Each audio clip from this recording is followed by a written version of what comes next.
Welcome to the Soulful CXO, where we discuss leadership principles, core values, health, wellness, and resiliency. I'm Dr. Rebecca Wynn, the founder and the host of the show.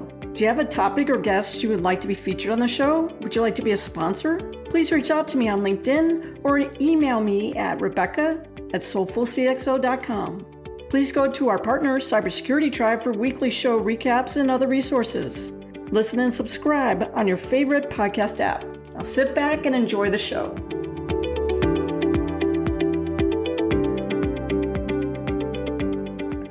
Welcome to the Soulful CXO. I'm your host, Dr. Rebecca Wynn.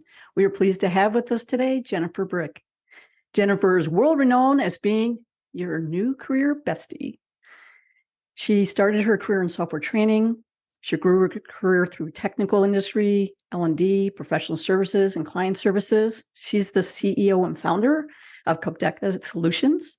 The company aims to help passionate corporate professionals succeed at work. She is author of Career Grow Up, the host of the Top Career Success channel on YouTube, where I first met Jennifer virtually. It's great. I think there's like 275 videos out there. She returned to her roots as a trainer and speaker. Jennifer's advice has been featured on Fast Company, Business Insider, Newsweek, and many, many more. Jennifer, my friend, welcome to the show. Thank you for having me. I'm so excited to be here chatting with you today.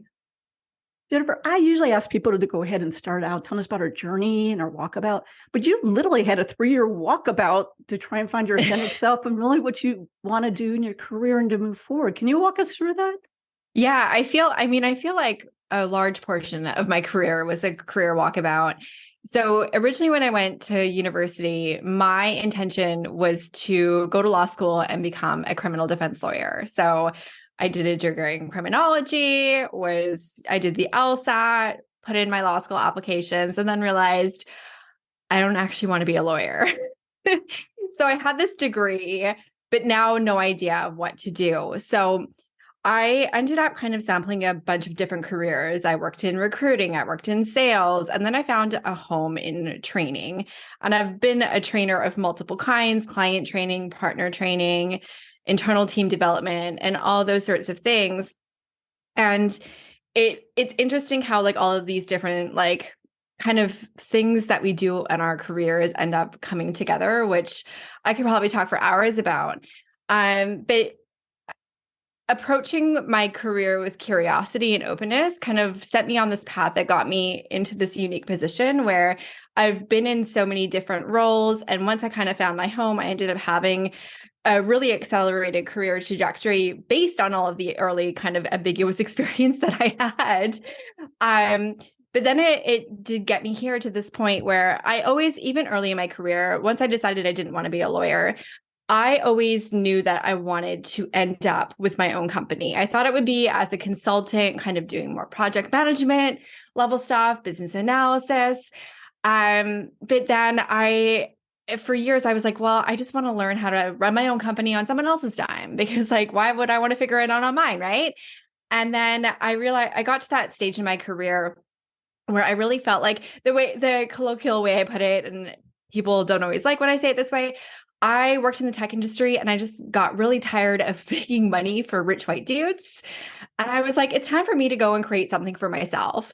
And that's what inspired me to create and I also coincided with one of the things that I did as I was rising through leadership was I really loved paying it back. Because as I figured something out, I was like, oh my gosh, I wish someone had told me this. So I was always trying to pay it back with my team, developing internal training and mentoring programs for people that were earlier in their careers. I was like, this is what I want to do, but I want to do it not fixed within, a startup or even a midsize or even a big company. I really wanted to kind of do it for the masses. So that's what brought me into starting my own company kind of as an exit point / entry point to this next step.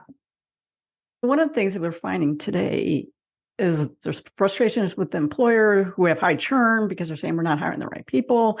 And then you're having people going to jobs like, wait, this is not what I bought into. It's not, it's not what was written on paper. The job description wasn't what it said. And then maybe it's very toxic. So when do I stay? When do I bail? When do I do a lot of praying? Always. But Yeah. How should we navigate that as an individual? And then how would you advise companies to be more fair with the candidates. Let me say it that way. Just because I had a CEO who said, let's be clear, we have a high churn rate just because we keep hiring the wrong people and wasn't addressing the internal culture issue. Yeah, no, if there's a high turn rate, it's a company issue. It is not an individual, unless the leadership is to me, so at a basic level, it could be that they just don't understand how to spec out the requirement. So they don't fully know how to run their business. So they keep on hiring the wrong person because they don't know what they actually need to be hiring for. So there's an expectations versus reality where they're miscommunicating what their actual needs are. And it's because they don't understand what their needs are. But even if that's the case, it's still a leadership issue. So if there is a high churn rate, that's a moment where people need to look in the mirror and evaluate, okay, what is causing us to make the mistake in hiring again and again and again versus no one wants to work, everyone is lazy, which is, I know, kind of common discourse that's out there, especially as we kind of, as over the last few years, we've gone through the Great Resignation. We have quiet quitting. We have quiet firing. We have all of these things going on that have always existed, but now they have terms.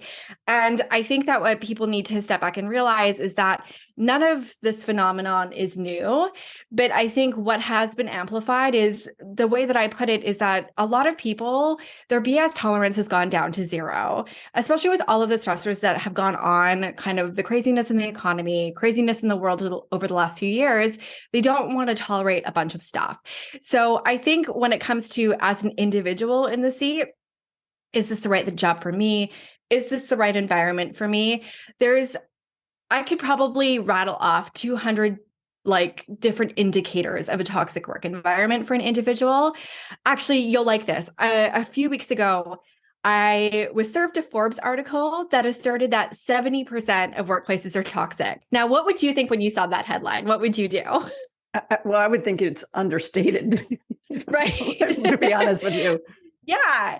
But I was like, I was curious. So I clicked into it because I was like, I also like to see the data behind this. So this is a clear number being communicated. And I was looking for peer reviewed research. Yeah. I want to know, did they ask 10 people? Was this an internet survey? Is this academically reviewed? What was the context? Who was asked? But none of it was just someone kind of stated a number as though it was a known fact. But the thing that they did cite was that there was this list of 10 different things that could occur in a workplace. And they're things that would be annoyances kind of at best to toxic at worst. And the thing is, the criteria said that if the answer to any one of these things is yes, then the work environment is toxic. But I don't completely agree with that because first of all, there's more than 10. Again, I can, off the top of my head, I can rattle 50 for you if you want the entertainment. But what ultimately makes a workplace toxic to an individual is individual circumstances. So how are you being treated? Are you being respected? Are you being given opportunities? Are you being heard? And there can be, sometimes it's not necessarily the workplace, it's our past experiences that are being triggered. So if I feel like I've always been bullied, which I was bullied growing up, I'm probably going to be more sensitive to any perceived mistreatment, right? And it's not I'm not saying this to invalidate anyone's experience, but we are going to be more observant. And this is one reason I also see a lot of people that have been in a toxic workplace ending up in multiple toxic workplaces. First, because they don't know how to break the pattern, but also just because your brain does change because of the circumstances. And it's now detecting danger everywhere, even where danger might not exist if you hadn't have had that past experience. So there could be a lot of things, but I think ultimately, a toxic workplace signals that it comes down to is, do you have autonomy? Do you have trust? And do you have respect? Those three things, without autonomy, a workplace is going to be toxic for most individuals. And autonomy means different things to different people. So there's no, if your boss says this, then this is that. No, again, we're individuals. So I don't want to put a blanket statement, but autonomy for all adults, really important thing. Trust, because if people don't trust you, you don't trust others, and you'll stop trusting yourself. And that's a very dangerous road to go down. And then respect, and just having, physical safety, psychological safety, emotional safety. and having some level of support to do the job that you do so well, and to know that your work is going to pay off, whether it's, some level of job stability, whether it's getting a promotion, whether it's having a recognition, whatever it is that you're working towards. Those are the three things that I encourage people to really focus on to determine, am I in a good spot in my career, or do I need to start plotting my escape? Yeah, I totally agree with you on that, especially plotting your escape. I've had times where I've gone into jobs and jumped out very quickly, and my peers have too. It's been like, you didn't even announce that I'm here for 6 weeks. I came to get with my boss. My boss says he doesn't have time, or she doesn't have time to read my emails or get with me to explain what's going on, because they're hiring ahead of the curve. I think that's very dangerous as well too. What do you see along those lines? I hear that a lot. Or they use job descriptions because they grabbed it from the internet and not saying specifically what you're going to be doing. Yeah. So I think in terms of like hiring ahead of the curve, that was the big issue in the tech industry over the last few years, because VC money was being given out like candy. So they had the ability. I saw someone made a remark about one of the big tech companies essentially like just collecting workers like dolls. And they're like, I was hired to serve no purpose other than they just wanted to hire me so no one else could. Which is such a weird phenomenon. And I don't think that's good from an employer's perspective, for an employee engagement, retention, employer branding, but also for an individual. Like, we have jobs to get paid. Let's not mince any words about that, even that if that's not a primary motivator, it is a motivator. Otherwise, you would be volunteering or watching Netflix on the couch, eating ice cream, which is what I would personally be doing if I didn't need to work to make money. So we need to, I think, right now, the economy is forcing that hand in change for a lot of VC dependent companies, as the markets do what they do. I think that in the near term, we're probably going to see less of this, but also in terms of hiring and speccing out, I think that there really needs to be, what does the business need right now? And what are they going to need 6 to 12 months from now? Because I think sometimes managers they spot that they have a need. And one thing I'm curious to hear from you if you've ever had this experience, is that there's a lot of budget hiring that can happen with companies of like, I need this person, I need this role, and I'm just going to find the least expensive person, which is going to be an inexperienced person who doesn't fully know how to do the job, but then they don't have any of the bandwidth or ability to actually train the person. So it goes back to that original issue of like, we keep on hiring the wrong person. It's like, yes, you hired the wrong person. You hired the person without the experience needed to do the job. So you got to pay more to get the person who can do the job, right? Like, is that something that you've ever experienced or witnessed? Yeah, I have. And I recently was helping a startup that had about 600 people. And then when I was looking at security, governance, compliance, and help desk, they had like, I don't know, 32, 35 people. And I said, it is not a butts in the seat issue.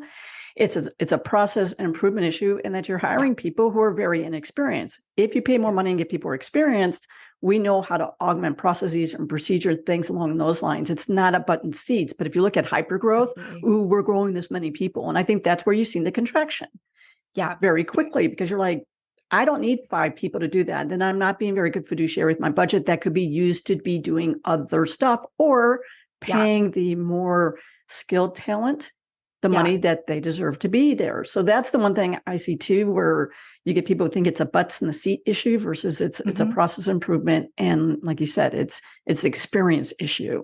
That leads me to ask you about, when I hate the word transparency anymore, because I think transparency being transparent. I don't like where people say, ooh, it's psychologically safe anymore to ask questions. And then you go ahead and you try to work with human resources to resolve these issues. And then pretty soon, let's find out you or other people are on the blacklist very quickly, because transparency or psychological safety was really for us to go ahead and to get that list together. And I know you talk about this a lot.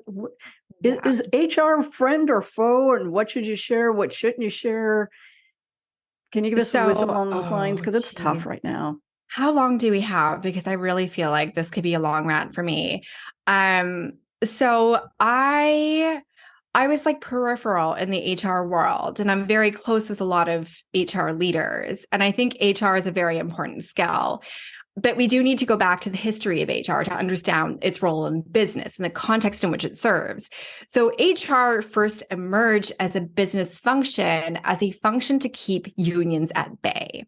So this is what it is grounded in.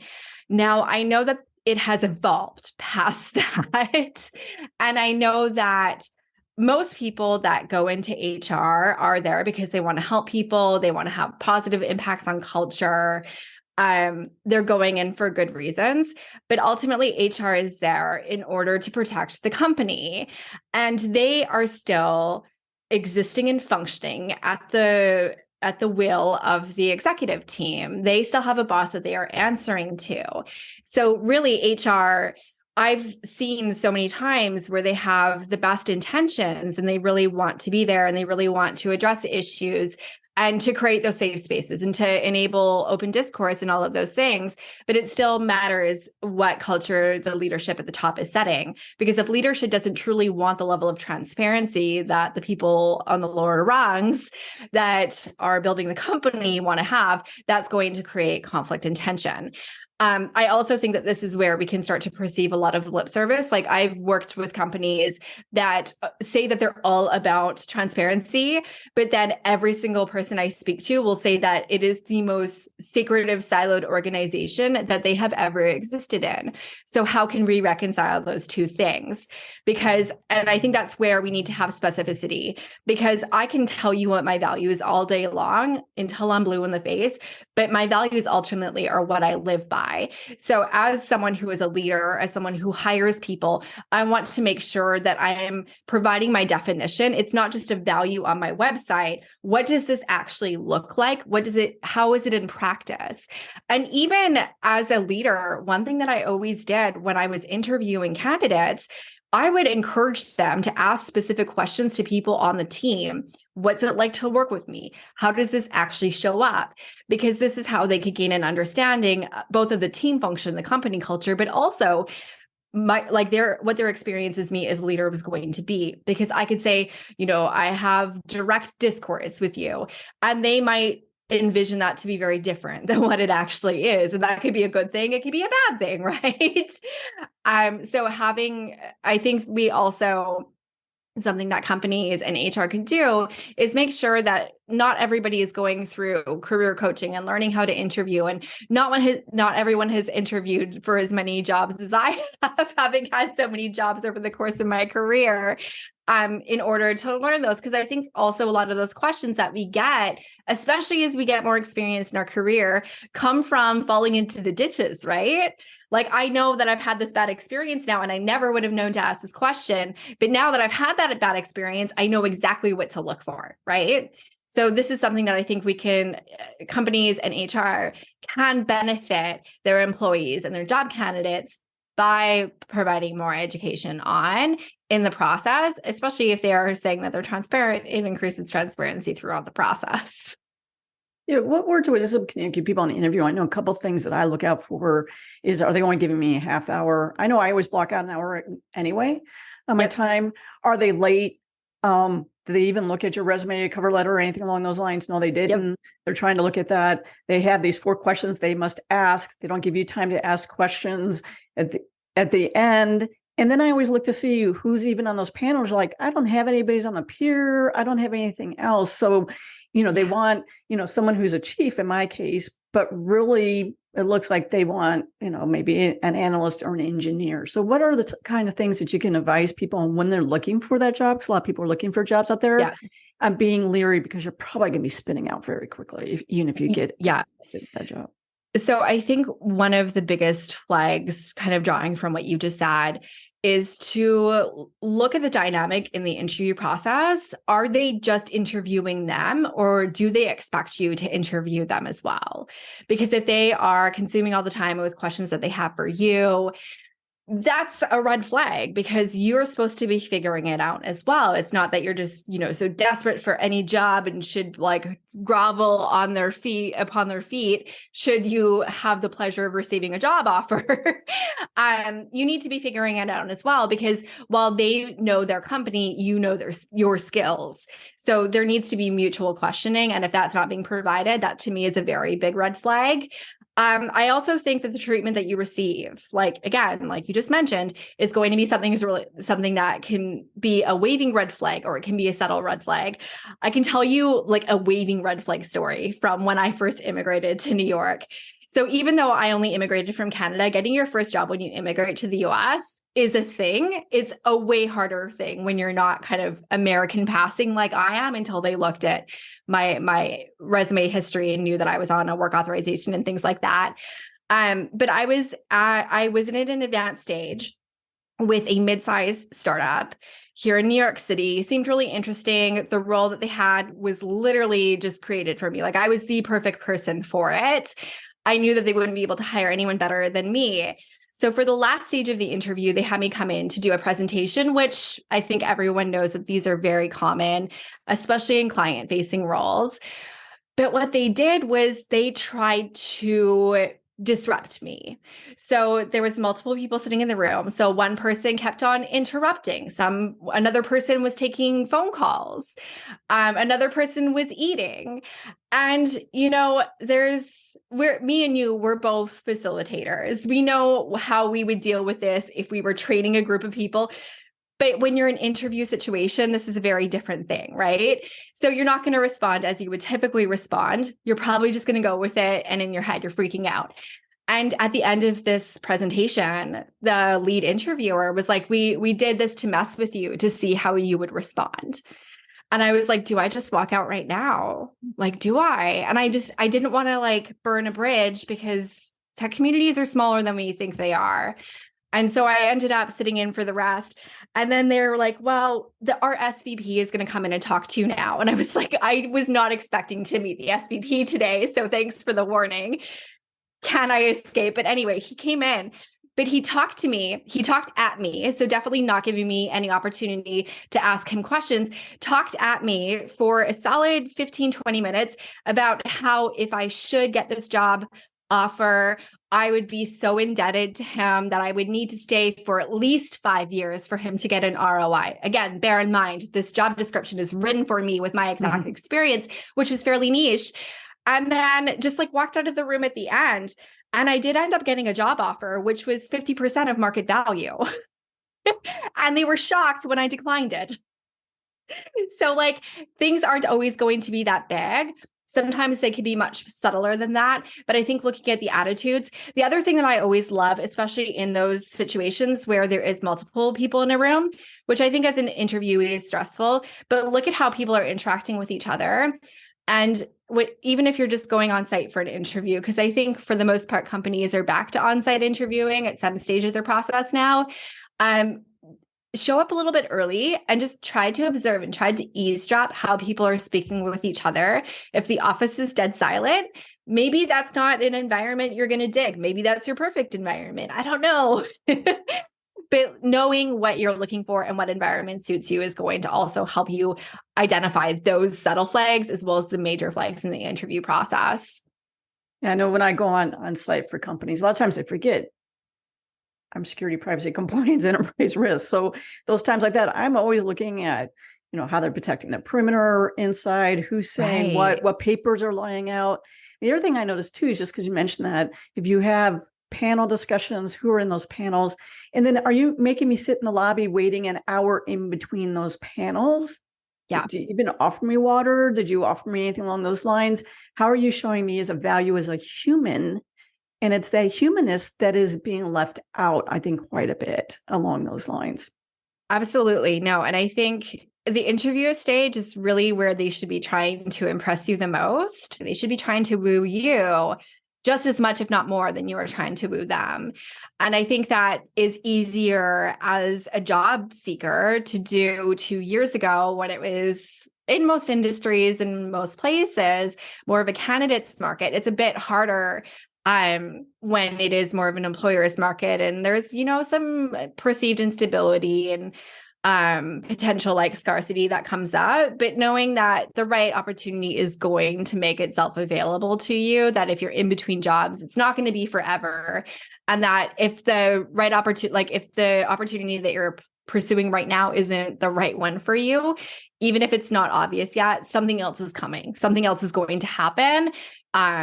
and trusting in yourself, because I think top talent is always marketable. You're always going to get hired, right?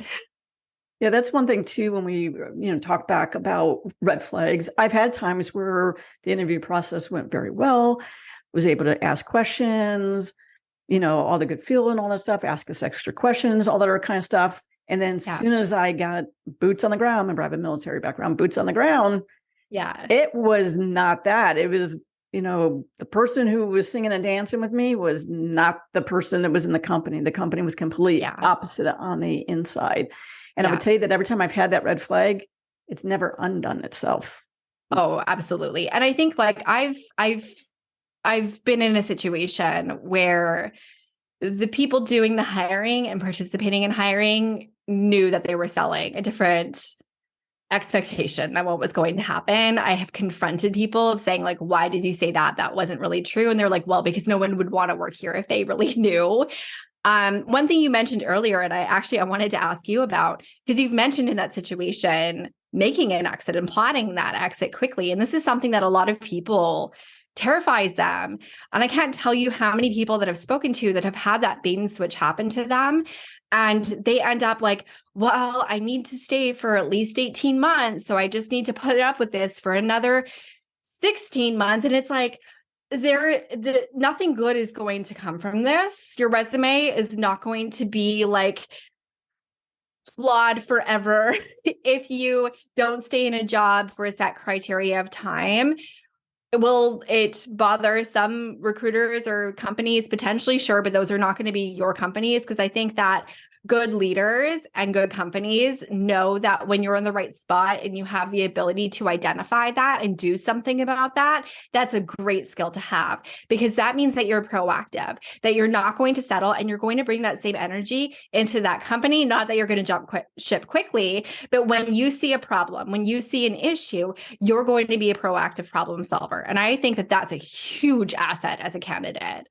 I do. I think people have asked me that, and I mentor people, and they said, I only stayed there, 6 weeks or 2 months. It was getting progressively worse. Mm-hmm. Should you put that in resume? You don't have to put that on a resume. Nope. You don't. That's part of your consulting gigs or stuff like that. I would tell you behind the scenes, when I talk to top CISOs and CIOs who are security men, we all have at least one nightmare, if not more, in our background. So we understand. And I will always bring up someone hired that they realized that was taking away their resiliency, that wasn't allowing them to be their full person.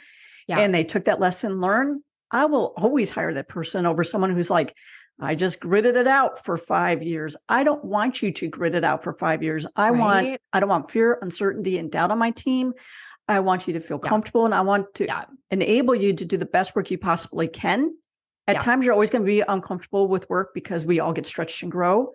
100%. But I never want you to be, I had to go to work every day to be less than myself, my authentic self, and inside crippling, just to wait it out for 18 months. I would never tell anybody to do that. Absolutely. Don't do that.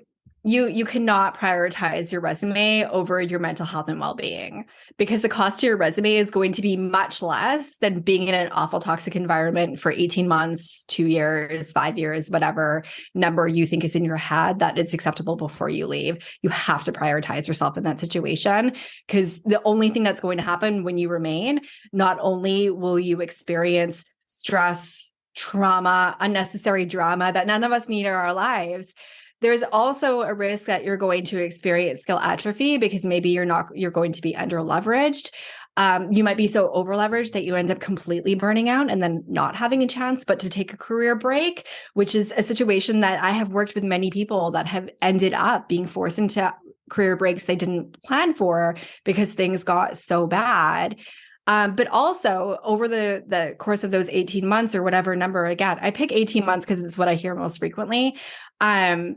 What opportunities are you missing in those 18 months? Opportunities to be in a great company, opportunities to have challenging work that is helping you progress in your career, opportunities to be recognized in your career, and to do really good work that is valued and appreciated, so that at the end of the day, most days, like, I don't think anyone likes their job every single day. I love my career. I don't wake up every single day like, yes, I'm so excited to work. Like, that's not sustainable. That's not an ideal that we can actually experience in real life, in my opinion. That to not wake up every day like, oh, I don't want to do this, and to have like, severe like stress and anxiety every Sunday, knowing that you have to do this again for another week. Like there's so much cost to staying that making the decision to leave, there's so much upside on the other side of that decision. None of us are guaranteed tomorrow. So definitely put yourself first today. Yeah. With that, our time has totally flown by. So Jennifer, how can people reach out to you for speaking engagements, coaching, professional services along those lines? What's the best way to get a hold of you for those type of things? Yeah, absolutely. So I think the best hub where you can find links to everything. So if you're interested in attending a training or hiring me to speak, or just getting links to all my socials, they're all on my website, which is capdecasolutions.com. Or if you just want to hear more of my rantings, go to YouTube, search Jennifer Brick, and I'm going to pop right up. Great. With Jennifer, thank you so much for being on the show today. You are a Soulful CXO. Thank you for having me.